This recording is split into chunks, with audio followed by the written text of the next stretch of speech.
¿Cómo están? Buenas tardes. Bien, Eh, profe, sí, a partir de ahora vamos a usar este link sí, para a la partir clase. de ahora vamos a usar este link. Eh, Estábamos hablando recién con quienes llegaron antes a la reunión, ¿no? Sobre lo dificultoso que es pensar eh, de la forma que nos está invitando Elías, digamos, a dejar el pensamiento polar, eh, ciertas costumbres que, digamos, si bien ya otros sociólogos que vimos previamente nos invitan a romper el cascarón, por decirlo así, en este caso es súper interesante.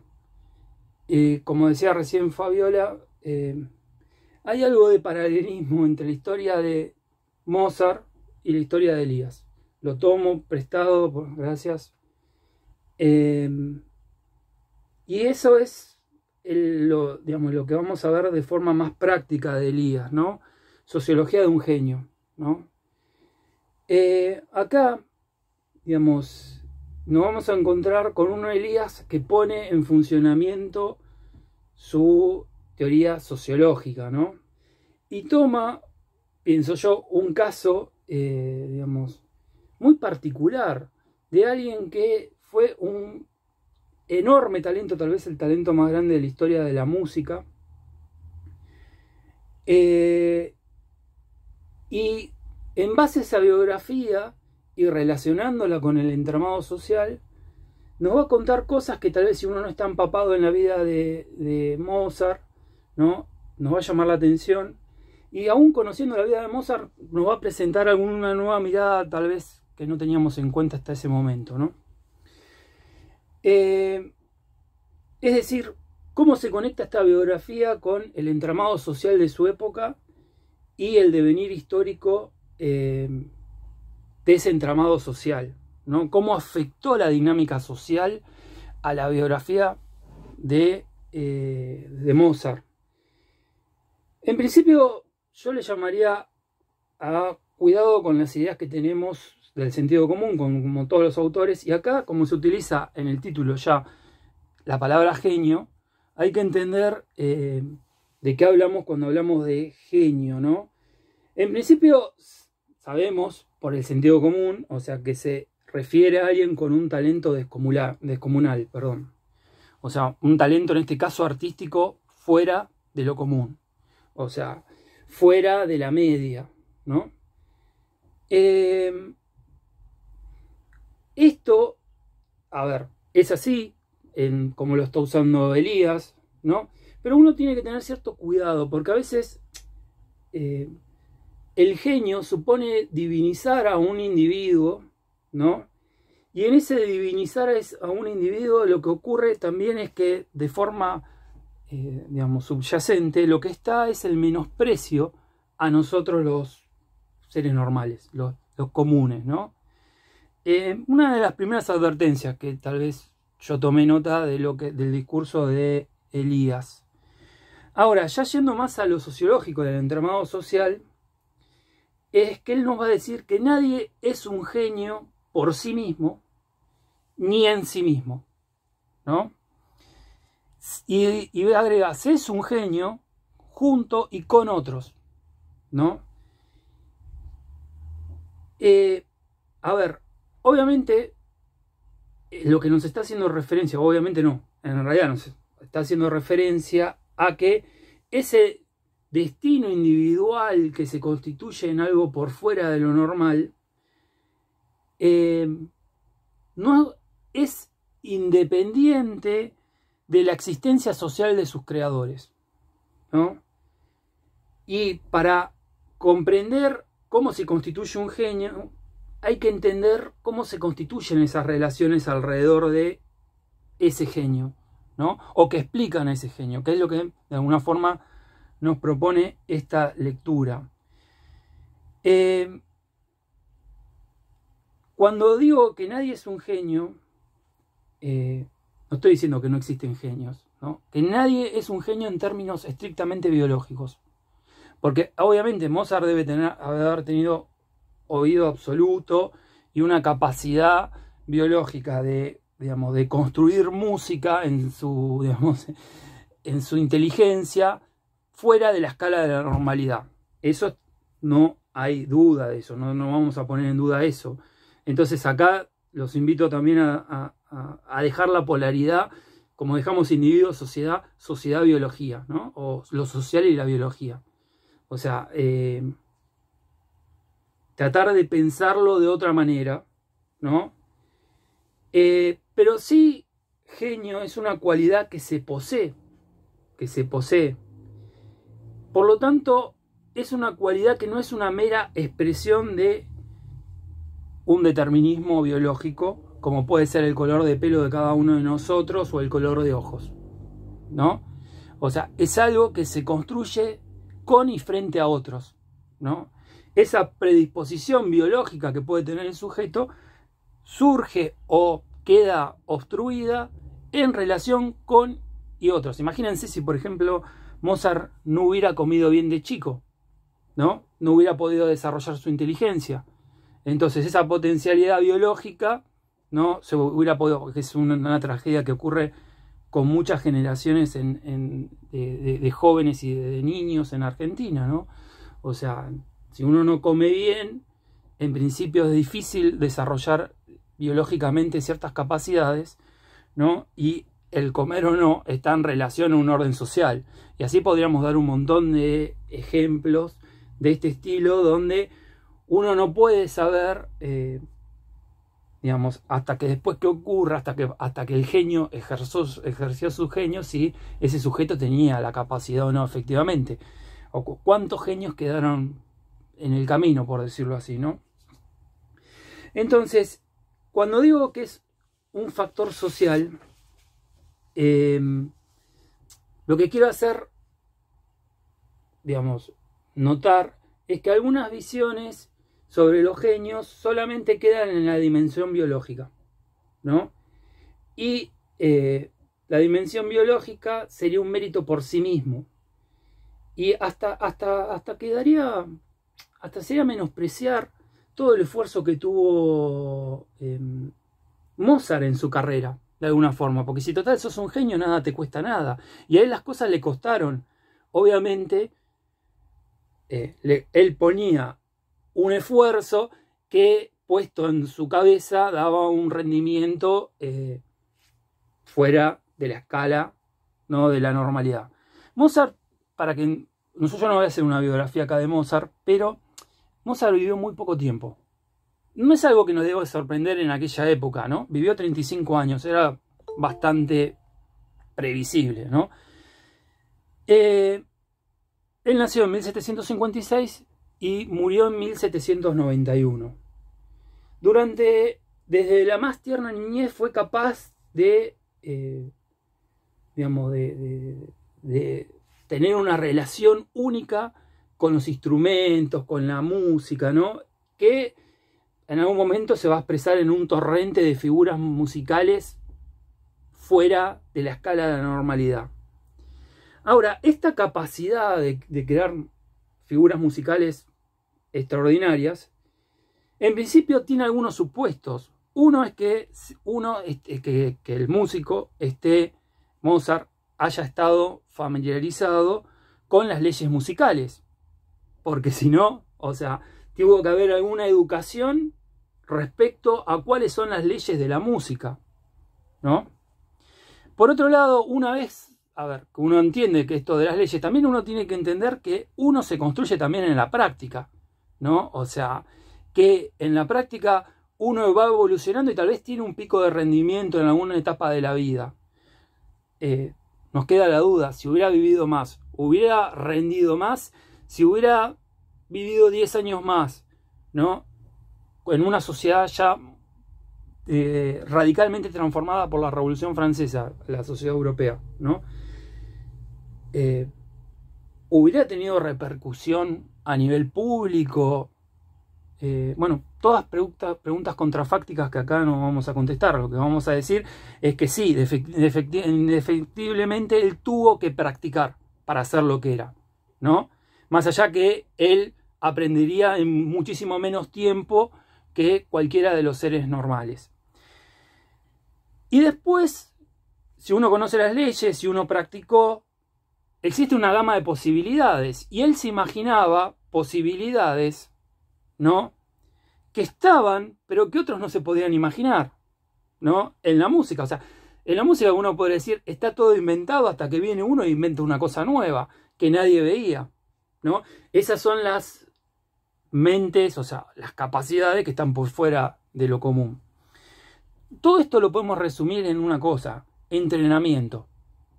Es decir, él se construye con una capacidad biológica imposible de discutir, pero también se construye con un entrenamiento muy disciplinado, ¿no? Y en este entrenamiento, ¿no?, él tuvo un maestro, y su maestro fue su padre. O sea, su padre también era músico y educaba a sus hijos, pero enseguida, se dio cuenta de la gema que tenía enfrente a él, ¿no? O sea, las historias de estos grandes sujetos también se construyen con otros, ¿no? Este padre era un padre bastante estricto, imagínense, estamos hablando en el siglo XVIII. Su educación era en el hogar, no era que lo fue a estudiar a un espacio por fuera del hogar. Fue directamente a través del padre, y el padre fue quien lo hizo actuar en diferentes cortes de Europa cuando era un niño prodigio, y era toda una novedad. Y de alguna forma uno puede imaginar que esa relación fue parecida a la relación de los artesanos en Europa. Digamos, los padres enseñaban a sus hijos el oficio, ¿no? Algo así como la corporación medieval clásica, trasladado a una sociedad que empieza a dar signos claros de un nuevo entramado, una sociedad donde aparece un sujeto social que es la burguesía, y esa burguesía, tiene formas de vida, formas de pensar, formas de sentir diferentes a la aristocracia, pero aún es un sector social que ocupa un lugar subordinado a la nobleza, ¿no? Ustedes saben por Weber, en las ¿cómo se llama? En el espíritu la ética protestante y el espíritu del protestantismo, me trabé mal, que la educación es un factor súper importante. Y mucho más lo vimos con ¿quién? Con Durkheim, ¿no?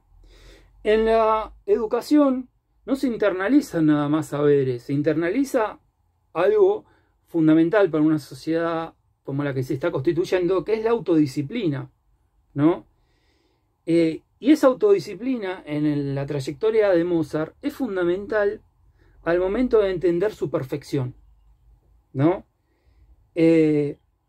Y al momento de entender que su perfección conjugaba, ¿no?, de alguna forma la espontaneidad, la fantasía con el saber. Algo totalmente fuera de lo común, ¿no? O sea, conjugar fantasía, la fantasía que tenía él como músico, único y extraordinario, con el saber. El saber todo esto, saber las leyes, saber haber practicado, ¿no? Las posibilidades, imaginar, qué posibilidades tenía, tiene una conjugación entre estas dos dimensiones que es maravillosa. Y sabemos que la educación es es un factor fundamental de la sociabilización, ¿no? Ahora, de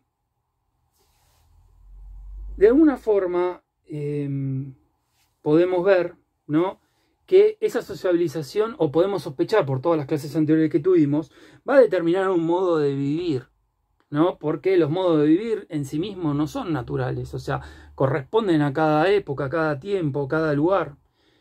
Ahora, ese modo de vivir también, si lo quieren pensar en términos de Weber, va a tener ciertas legitimidades. ¿Cuál es el modelo más legítimo que se impone, ¿no?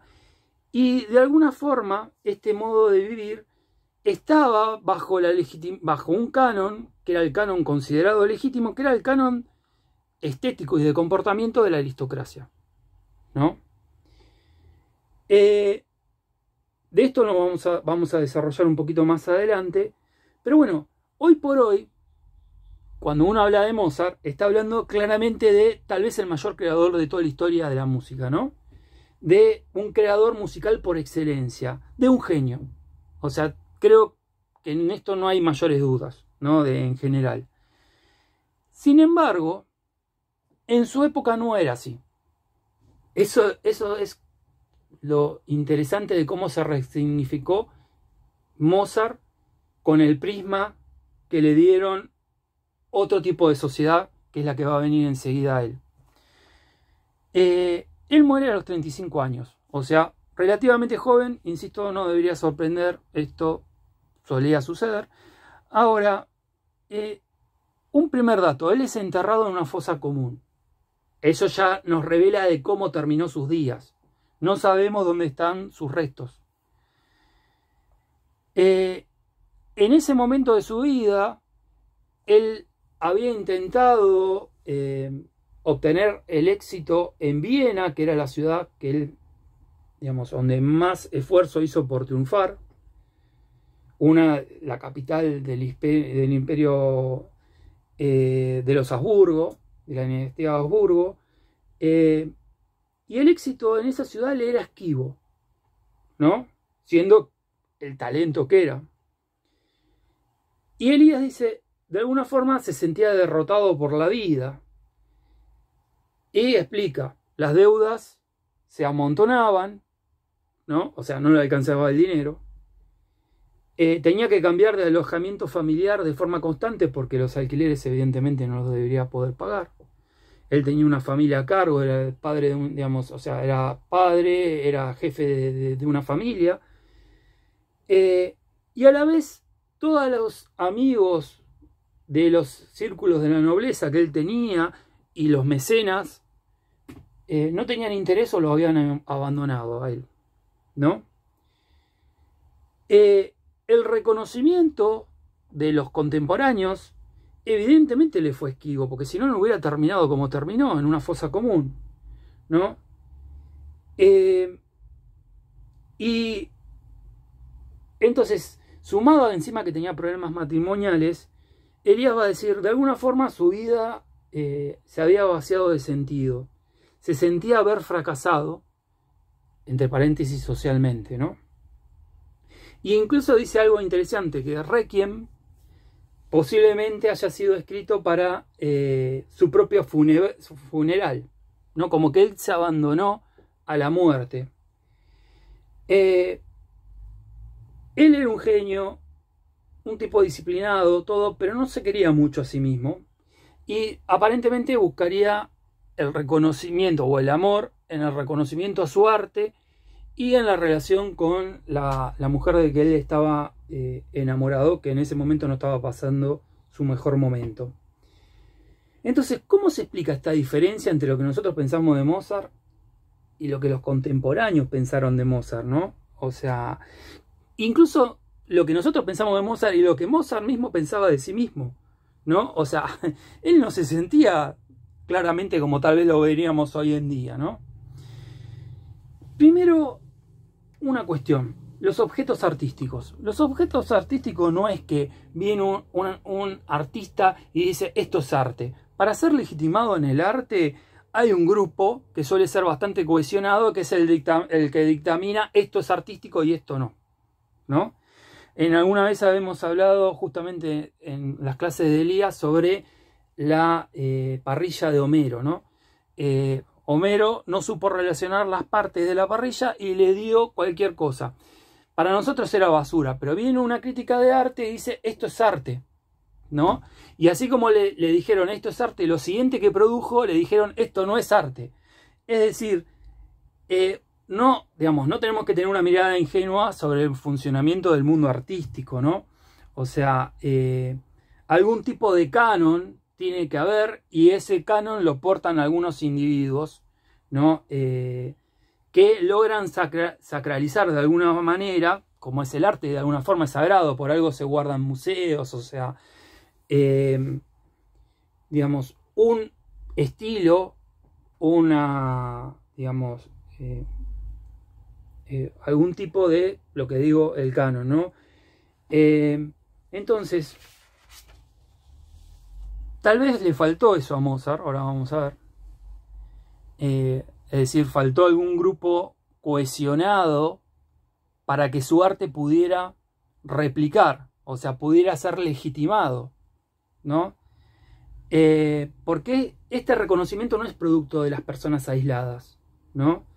De movida, si uno va a un museo, ya va a tener una actitud frente a una pieza importante, ¿no? Hay algunas que son más fáciles de entender y hay otras que probablemente uno no las entienda, pero sin embargo alguien definió que era arte, ¿no? Estas personas son personas integradas a un grupo, ¿no? Que configuran un determinado estilo de canon. Un problema que se va a encontrar en relación a esto, Mozart, es que él muchas veces tenía que simplificar su música porque el gusto de quienes pagaban por su música, los mecenas, por ejemplo, en un momento el Kaiser de Prusia, ¿no?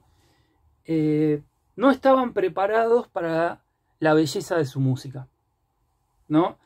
Es como ir a comer en un restaurante francés y uno estar acostumbrado a comer hamburguesas en McDonald's.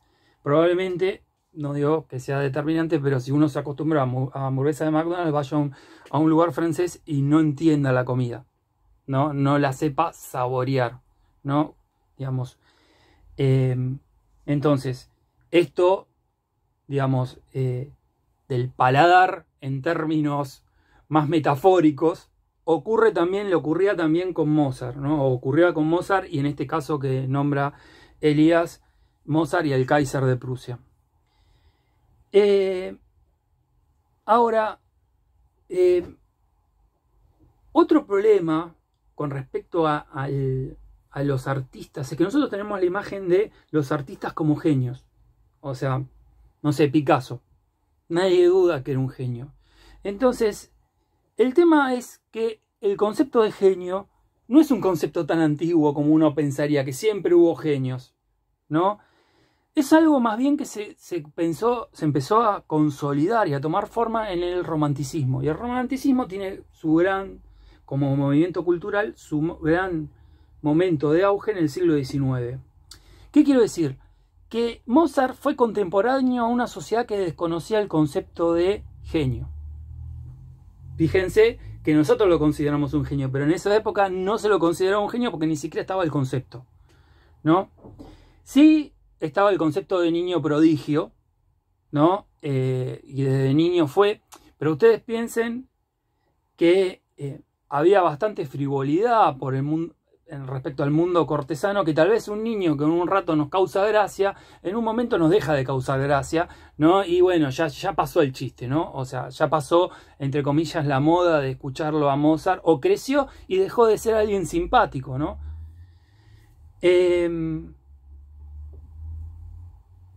Mozart, sin embargo, era consciente de que tenía un talento descomunal. De eso era totalmente consciente, ¿no? Entonces acá aparece otra cuestión que ya es más macro, ¿no? Que es la cuestión del entramado social, ¿no?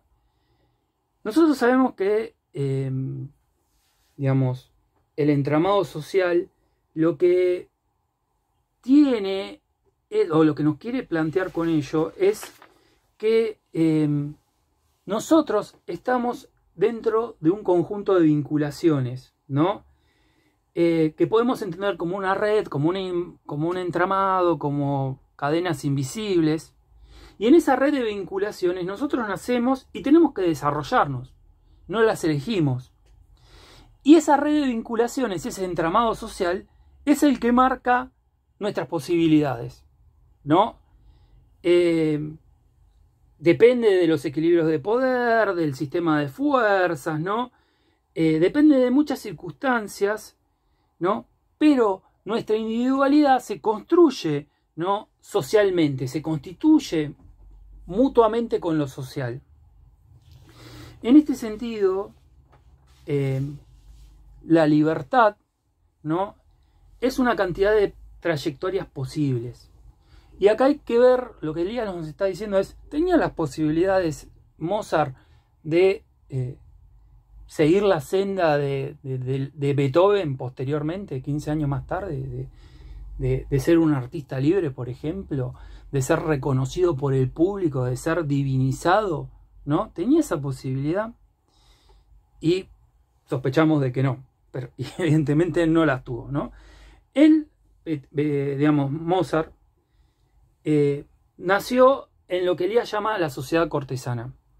Y acá ustedes tienen que entender a la sociedad cortesana como un contexto funcional, ¿no?, que no se puede desconocer ni aún por el más brillante y genial de los individuos y, digamos, obstinado al momento de triunfar, como era Mozart, ¿no?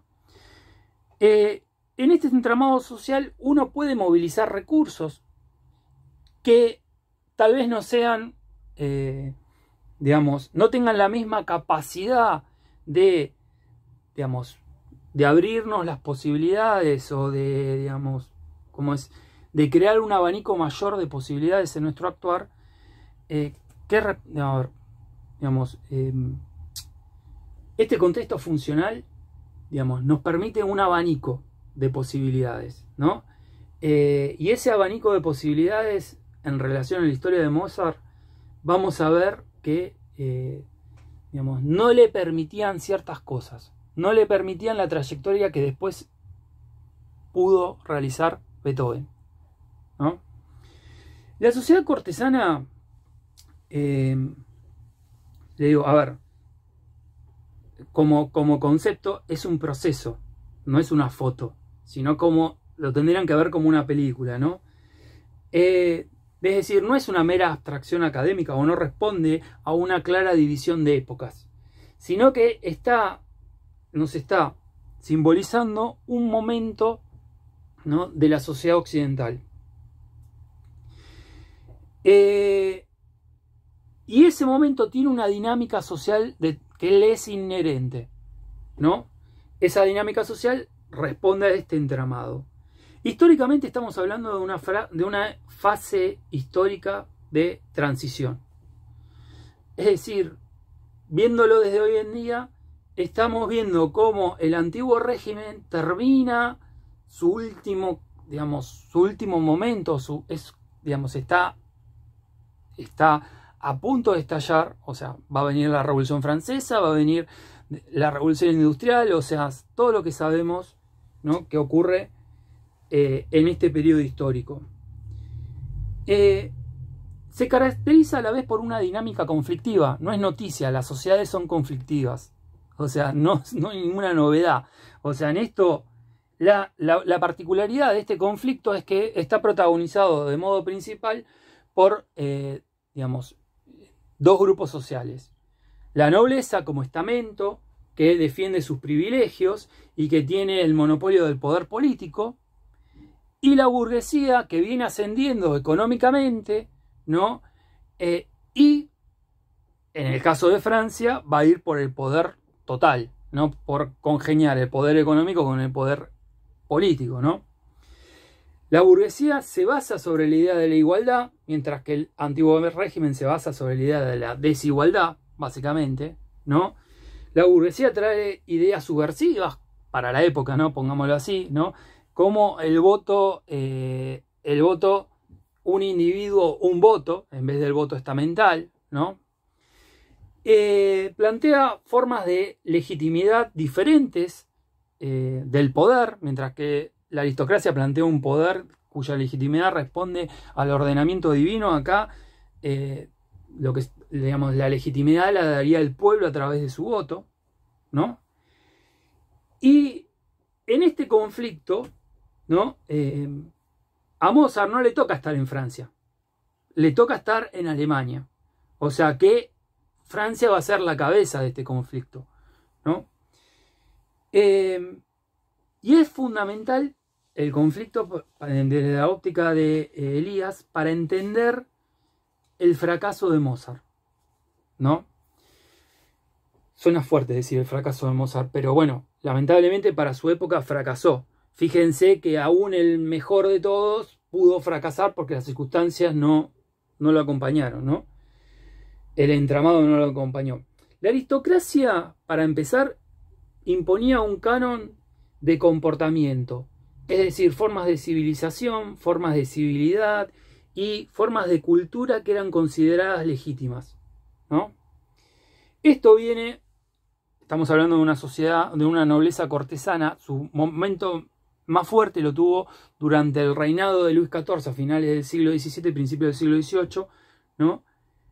Donde Luis XIV y su corte, la de Versalles, era, digamos, el modelo a seguir por todo el resto de las cortes en Europa, ¿no? Digamos, este momento es uno de los... esta capacidad de tener, de determinar cuál es la cultura legítima, ¿no? Recuerden que legítima tiene que ser aceptado por el dominado, ¿no? En términos de Weber, era una de las últimas defensas que tenía la aristocracia, que en términos económicos era totalmente inoperante frente a la burguesía, ¿no? Entonces, la burguesía, a su vez, tenía un canon estético diferente, ¿no? Y de alguna forma buscaba imponerlo, porque esto es parte de un proceso, así como buscaba pensar lo político desde otro marco, digamos, o sea, pensar lo económico desde otras formas, o sea, digamos, no era diferente a nivel estético, ¿no? Si bien había sectores de la burguesía que buscaban emular a la aristocracia, nunca lo podían hacer porque no habían nacido en la aristocracia, o sea, había un etos en ese sentido, ¿no? Y esta burguesía había logrado imponer su campo, digamos, este canon, ¿no? De formas de sentir, pensar y de actuar, de alguna forma, en dos espacios, en la literatura y en la filosofía, los dos espacios ligados a los libros, claramente, ¿no? Los libros habían logrado un mercado de demanda, o sea, un mercado, perdón, había una oferta y había una demanda de esos libros, porque si uno ofrece libros, si nadie sabe leer, o nadie le interesa leer, o nadie le interesa cultivarse, no hay libro que valga. O sea, había una demanda de libros que estaba, digamos, estaba dinamizada por los sectores burgueses. Los burgueses le escribían a los burgueses. La filosofía de ese momento, la literatura de ese momento, etc. La filosofía, estoy hablando de lo más metafísico hasta la filosofía política, ¿no? Esta posibilidad de que haya un espacio de demanda de el conocimiento a través de los libros no se registraba en el campo de la música. En el campo de la música las cosas todavía se manejaban dentro de las formas tradicionales. Vamos a hablar, a ver, había mecenazgos, el músico era parte de una corte. Para dejar de trabajar en esa corte tenía que ser autorizado por el príncipe de esa corte, como vamos a ver. Entonces, la música cortesana no funcionaba bueno, yo oferto y ustedes demandan, ¿no? La música cortesana, digamos, en principio, ya por el nombre cortesana, estéticamente, ¿no? Tenía un gran peso de los gustos de la aristocracia al momento de crear música por parte de los músicos, ¿no? De forma económica dependía del mecenazgo de la aristocracia, que algún mecenas decidiera, ¿no?, acobijar a determinado músico. Y obviamente si el mecenas decide acobijarlo es porque le gusta, o porque quiere o ve algo que puede producirle algún tipo de placer, ¿no? Esta condición de estar dentro de un espacio ligado al mecenazgo era algo fundamental para que un músico fuera considerado serio, porque uno podía hacer música en el mercado de la ciudad, pero eso no era un músico serio, ¿no? No era, digamos, considerado legítimo. Para ser considerado legítimo, uno tenía que trabajar en relación a un mecenas, ¿cómo se llama?, de la aristocracia. Y eso era lo que a la vez le permitía tener un ingreso estable para mantener a la familia. No es algo menor. Piensen que la burguesía, digamos, algo, digamos, tenía que vender para poder vivir. No vivía de los ingresos del campo, por decirlo de alguna manera, o de alguna otra prebenda. Entonces, el músico serio ya tenía, digamos, una determinada posición, ¿no?, dentro del entramado social de las instituciones cortesanas. Cumplía una determinada función, ¿no? Lo cual ya ven que era bastante estricto las posibilidades de realizar lo que después realizó Beethoven. Ya uno sospecha de que no podían ocurrir en el caso de Mozart. Cuanto más rico era una corte, ¿no?, más posibilidades tenía el músico de realizar su arte, ¿no? Y no es menor que Mozart, el padre, y después él, hayan sido parte de una corte menor como era la de Salzburgo. Era una corte obviamente más pobre, ¿no? Entonces él intentó ser contratado por las cortes más ricas. La primera era la de París, pero la de Viena, etcétera, etcétera, la de Berlín, creo que incluso llegó a Londres. ¿De dónde venían los músicos? De los sectores burgueses, ¿no? Ellos debían adaptar su música, ¿no?, a la estética musical y a los, de los aristócratas, pero además debían adaptar su vestimenta y sus modales, que es algo súper importante en una sociedad cortesana, saber manejar los términos de la diplomacia y de los modales, ¿no? Si bien socialmente tenían una distancia enorme, porque eran una clase subordinada, ¿no?, en términos de distancia física estaban muy cercanos, porque vivían en el mismo, digamos, o sea, la corte, digamos, tenía una cercanía física muy importante. Con lo cual, de alguna forma, cualquier recelo, digamos, o cualquier tipo de tensión, ¿no?, estaba ahí, vivían, o sea, interactuaban, digamos, muy cercanamente. El músico era un servidor de la corte. No era un trabajador libre con derechos y qué sé yo. No, era un servidor de la corte. Solo los que poseían más talento y llegaban a gustar mucho en el mundo cortesano podían disfrutar de algo de fama, que ese fue el caso de Mozart en algún punto, ¿no? Y de fama y de prestigio más allá de su corte, ¿no? Porque si bien no era un ídolo de masas, porque no había una sociedad de masas en aquel momento, no había posibilidad de hacer una sociedad, digamos, de ese estilo, sí, Mozart se sabía, ¿no?, en diferentes cortes que había un talento descomunal, ¿no? Y dentro de ese mundo, ya les dije, había que manejar la diplomacia cortesana. Había formas de actuar. Y si uno no actuaba dentro de esas formas, que es una de las cosas que tuvo como debilidad Mozart, de hacer muchos chistes, de hacer chistes como de ciertas zonas del cuerpo y demás, que caían mal, que se consideraban vulgar, ¿no? Ya les dije que Mozart tenía un padre músico, o sea, venía justamente de pertenecer a una corte, la corte de Salzburgo, que era un pequeño estado que tenía un príncipe que era arzobispo, ¿no? Y a la vez no era uno de la parte burguesa más acaudalada, esta gente, ¿no? Mozart tuvo una voluntad y un talento descomunal, pero su carrera la tuvo que desarrollar en el entramado social de las cortes, digamos, de la sociedad cortesana, ¿no? Es decir, su destino como músico estaba fuertemente fijado por este abanico de posibilidades que le daba la sociedad cortesana, que era muy restringido. De hecho tuvo discusiones con el padre, discusiones. Uno no le iba a discutir al padre en aquel momento, ¿no? Pero el padre no entendía cómo había abandonado un puesto en Salzburgo en un determinado momento de su vida, que era un puesto estable por lo que eligió después, que vamos a ver, ser un artista libre, ¿no? Y Elías nos va a decir, la tragedia de Mozart, ¿no? Porque fue una vida trágica en un punto, ¿no? Fue querer transgredir de alguna forma el abanico de posibilidades de esta sociedad como persona y como talento musical, ¿no? Es decir, individualmente, ¿no? Cuando los equilibrios de poder lo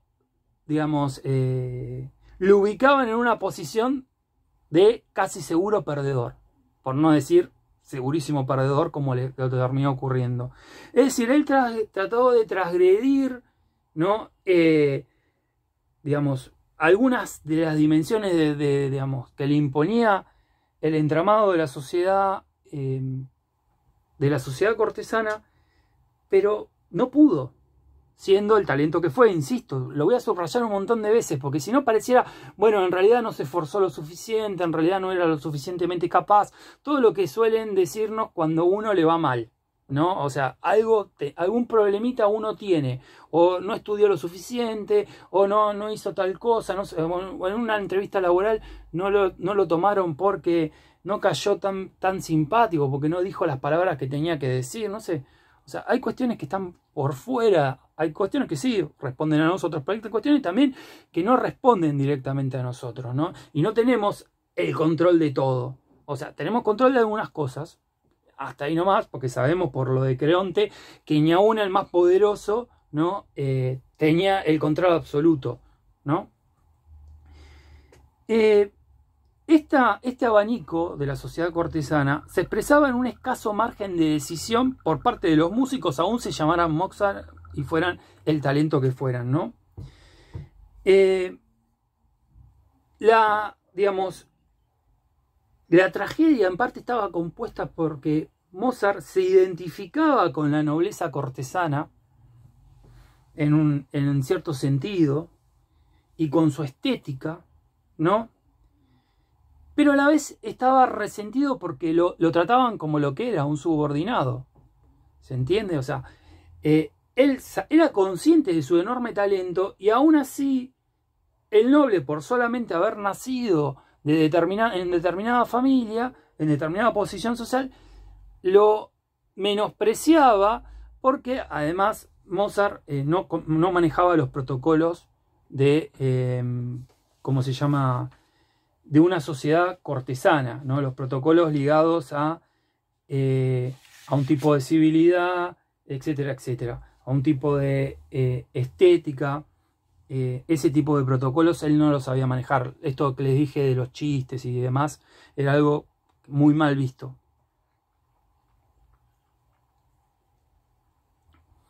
Es decir, Mozart era tratado como lo que era, un subalterno de la aristocracia, ¿no? Él, si bien vestía bajo el canon cortesano, ¿no? Vieron que para cada espacio hay un canon, ¿no? Tal vez ahora están las cosas cambiando, pero un profesor universitario se lo imagina de determinada manera, ¿no? Y depende de qué universidad. Uno puede distinguir a alguien de filosofía y letras, en principio de sociales, ¿no? Con respecto a exactas, ¿no? Hay como una especie de hay que vestirse así, y hay, alguien que lo hace por gusto, y otros que lo hacen para no llamar la atención, y otros como yo que pueden ir con una remera de Iron Maiden y no le importa nada. Pero bueno, uno no espera encontrarse con alguien con una remera de Iron Maiden en una clase universitaria, ¿no? Bueno, esto, tiene una cuestión histórica. Hay un canon de cómo corresponde ir vestido, ¿no? O cómo vestirse en una corte. Fíjense las pelucas, todo el sistema de ropa complicada que utilizaban en aquel momento.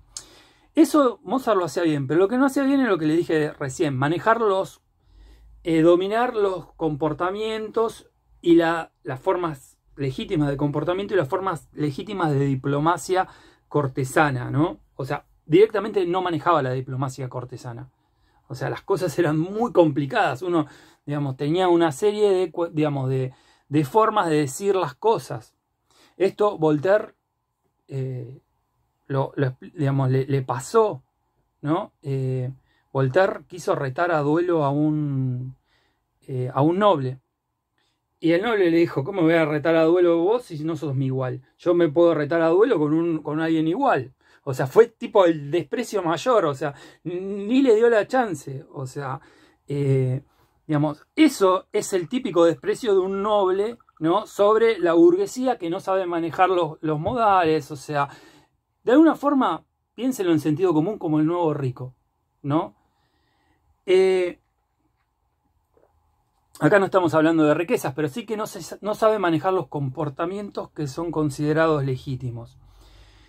Y esto era algo sumamente importante, parece banal, parece menor, pero en esta sociedad era súper importante para ganarse la simpatía y el favor cortesano, porque si uno no se gana eso, no podía sobrellevar las condiciones adversas o imponerse a esas condiciones adversas. Uno necesitaba del favor de los nobles.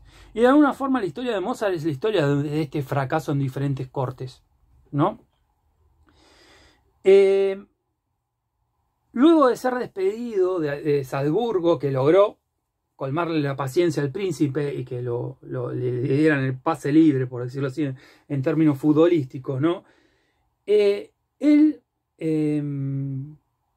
se va a encontrar con la dura realidad, ¿no? Lo que de alguna forma el padre le estaba diciendo, ¿no? Él se va a encontrar que no había una estructura social para su proyecto. Es decir, en principio no había un mercado, ¿no? Él quería ganarse la vida dando clases musicales.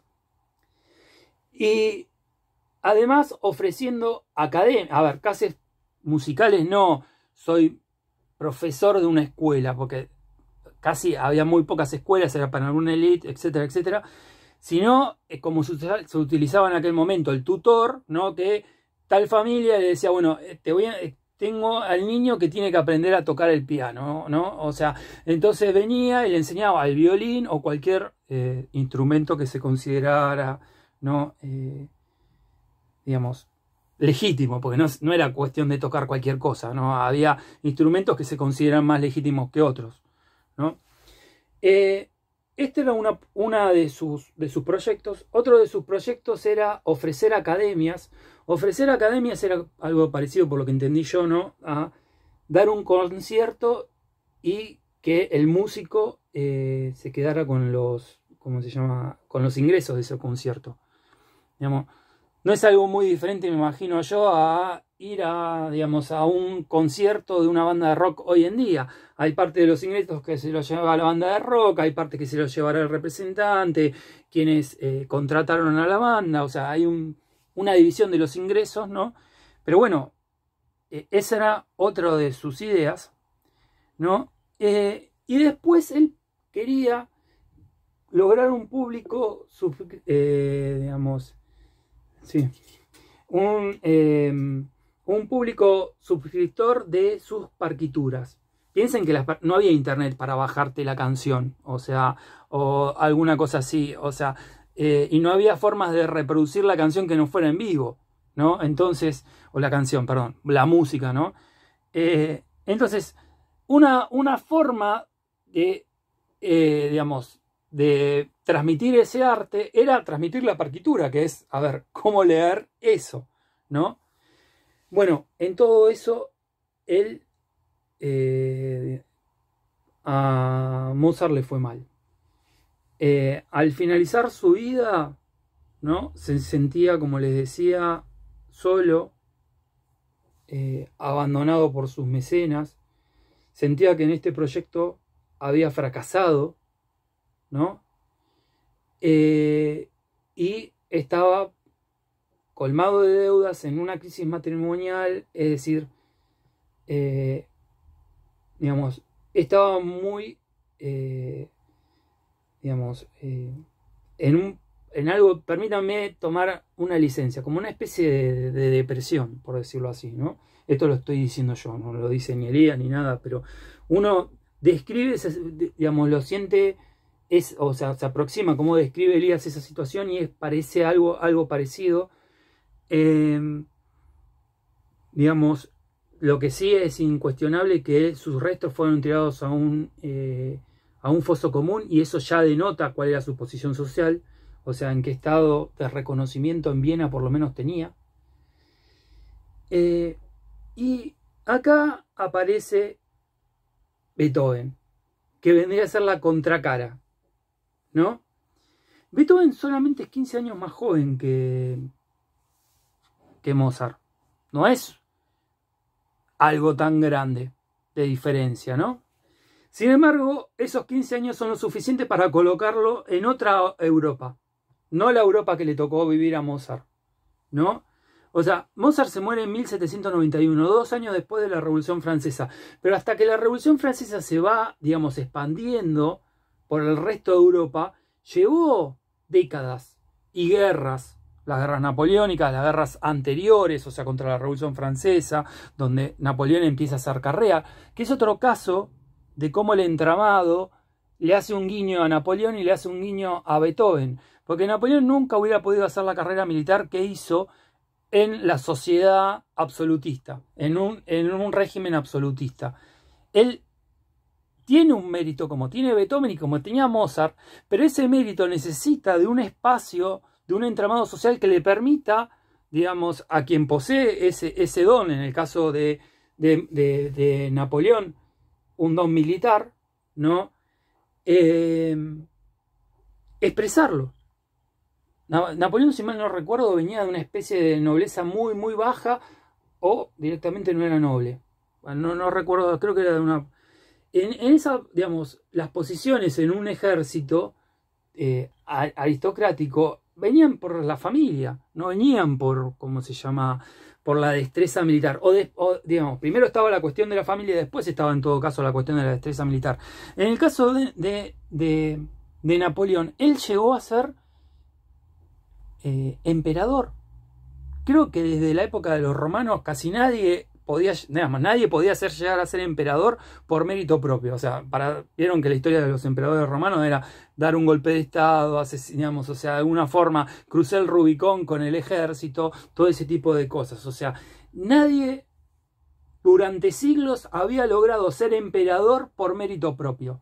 Esa es lo maravilloso de Napoleón, o sea, lo revolucionario de Napoleón. Y Beethoven en este sentido también es revolucionario dentro de su espacio, el musical. Porque probablemente él sea el primero que logra ser un artista libre, ¿no? Digamos, un artista que no dependía de la aristocracia, que no dependía del mecenazgo, del cual encima él estaba enfrentado políticamente, porque hay una diferencia también entre Mozart y Beethoven. Mozart no tenía ideología política. O sea, digamos, no era alguien preocupado por las ideas humanísticas o por la ilustración o por, digamos, todo lo que en general podemos envolver dentro de la época revolucionaria del liberalismo. Aunque ustedes no lo crean, en una época los liberales eran revolucionarios, ¿no? En ese sentido, digamos, Beethoven va a lograr ser alguien exitoso en lo que antes Mozart se había propuesto y no lo había logrado. Y entonces uno debe entender, primero, que ocurrió la Revolución Francesa. Al mismo tiempo estaba ocurriendo la Revolución Industrial. La Revolución Francesa además llevó a guerras. Y en la guerra los contrincantes se van transformando sus identidades, sus subjetividades, ¿no?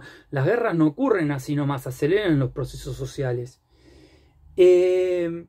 En esas guerras el ejército francés era un ejército, digamos, súper victorioso, o sea, especialmente porque era un ejército de ciudadanos frente a ejércitos de súbditos, ¿no? De esto hemos hablado en la clase de Elías y cuando hablamos de Clausewitz, ¿no?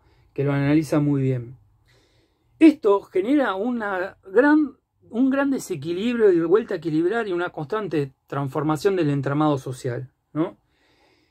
Como le decía, Beethoven poseía una ideología, le dedica la heroica, creo que la heroica, ¿no? Le dedica a Beethoven, a Napoleón, después se la saca, porque justamente Napoleón termina siendo, ¿cómo se llama?, emperador. Pero es sabido, ¿no?, lo importante de la música de Beethoven en el momento cumbre del liberalismo, ¿no? O sea, hasta como himno, ¿no? La quinta, ¿no? Y, digamos, o sea, él, Beethoven, tenía un mercado. Mozart no, y había pasado poquito tiempo, pero Mozart no encontró un mercado. Beethoven sí. ¿Por qué? Porque él encontró una estructura que colaboraba con su obra al momento de hacerla pública esa obra. Al momento de conectar la oferta con la demanda, ¿no? Eso era imposible para Mozart, no lo pudo lograr, ¿no? Es decir, algún tipo de publicidad tiene que haber para que uno sienta la necesidad de consumir determinado objeto o arte, ¿no? En esto es fundamental la publicidad, ¿no? Es decir, Beethoven encontró que había grupos editoriales que estaban dispuestos a apoyarlo, ¿no? Eso Mozart nunca lo encontró. Además hay una diferencia física, ¿no? Que Beethoven era un hombre impactante físicamente, como Goethe, y pegaba muy bien con la imagen de que tenemos de un genio, que no puede ser alguien feo o alguien, ¿no? Digamos, o sea, alguien que no tenga esa dimensión física. Mozart no la tenía, pero eso no explica su... Digamos, Mozart no era muy agraciado, por decirlo así, ¿no? Pero esto en sí mismo no es lo relevante, ¿no? Lo relevante es que hubo un cambio en el proceso general, en las unidades más amplias de lo social, que explican por qué el microproceso de Mozart terminó como terminó y el microproceso de Beethoven termina como termina, ¿no?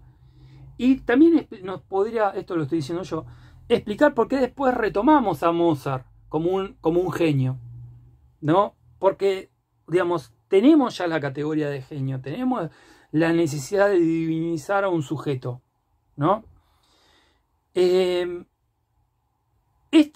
Digamos, a ver, se modificaron las relaciones sociales, el entramado social, ¿no?